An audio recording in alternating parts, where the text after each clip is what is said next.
This is a skill that is stopping you from achieving your full potential. I started off in Schindler at the age of 26 as an executive. By the age of 29, I was a GM, and 31, I was a managing director. Strategic thinking was that very important skill that I had, which helped me rise faster than anybody else. Do you feel that many of your colleagues who started off along with you have climbed the ladder faster? Well, one of the reasons could be strategic thinking. And yes, my dear friends, this is Ashok Ramachandran. Today, I'm going to be sharing with all of you what is the importance of strategic thinking and how do you improve your strategic thinking in your life. Two major ways that we all think is tactical thinking and strategic thinking. Tactical thinking is nothing but thinking for the short term. You know, somebody comes to you with a problem, you fix the problem. Great, you are amazing, but you've not fixed the root cause. So a strategic thinker will not only fix the short-term problem, but will also fix the root cause of the problem. Imagine the situation last time you were given an opportunity to fix a problem, you were given an assignment, or you were given a challenge. Did you handle it fixing both the short-term and long-term? You know the answer. Well, this could be the reason then why you are just stuck in your role for too long.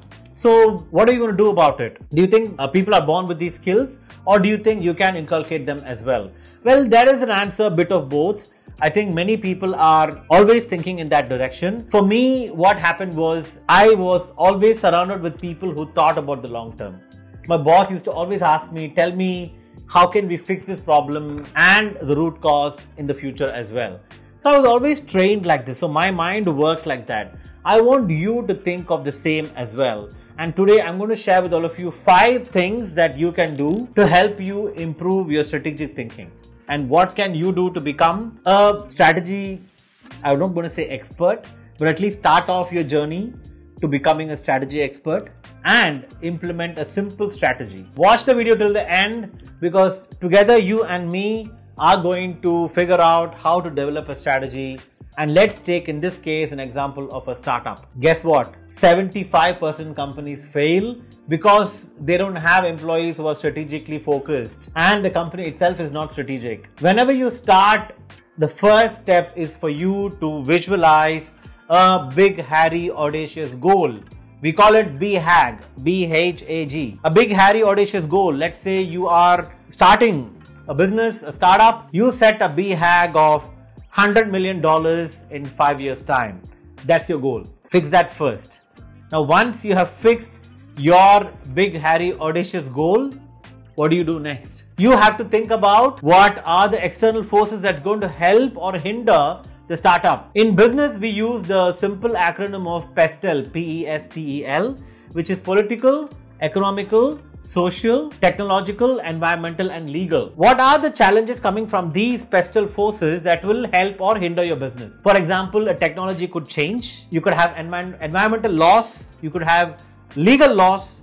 You could have political changes that will hinder your business. So you have to consider all of these things if it's going to help you or hinder you, and then accordingly change your objective. So once you have changed it, you have now the defined long-term goal, what you want to achieve. You can say, as I said, in 5 years' time, you're going to be a $100 million business based on the pestle impact. Once you have done this, you now have to start preparing your strategic map. Always start the strategic map on the bottom. You always start with a learning and development capability for the startup. It could be something like hire talented sales team. What are the different kinds of people? What are the different kinds of training and development you need to have in place to achieve your objective? Once you have that in place, the next step is to have the process. Under the process, you have to think about what are the different processes that you have to nail. Standardizing of sales process, for example, could be one aspect in your startup. Under that, you will have detailed actions anyways, which I will come to in a little bit. Once you have your people capabilities ready, you have your process ready, then comes your customer value proposition. What is the customer value proposition that you want to have? You can say, I want to be the best practice provider for premium customers.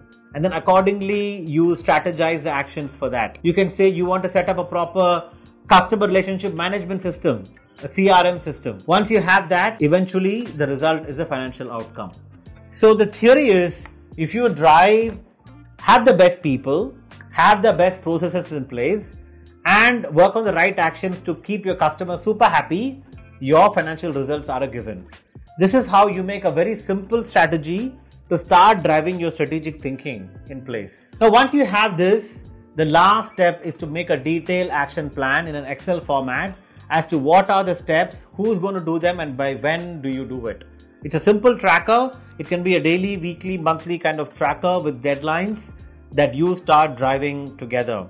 See, the thing is, every time you aspire to grow in your organization, you will be perceived and interviewed based on your strategic thinking as well. It is very important. You can be the top performer in your current role, but it will not guarantee you a promotion unless you have excellent strategic thinking, strategic mindset, for which the simple step, as I said, is this what I described. And if all this is also getting you confused, at least start questioning yourself. Am I fixing the long term or am I just fixing the current problem in hand? I hope this video was helpful to kickstart your strategic thinking process. Till I see you all in the next video, click on the subscribe button, continue watching my channel. Please share your feedback on the comments below, and love you all. Do click on the subscribe button and notification button to continue watching all the videos that I'm posting.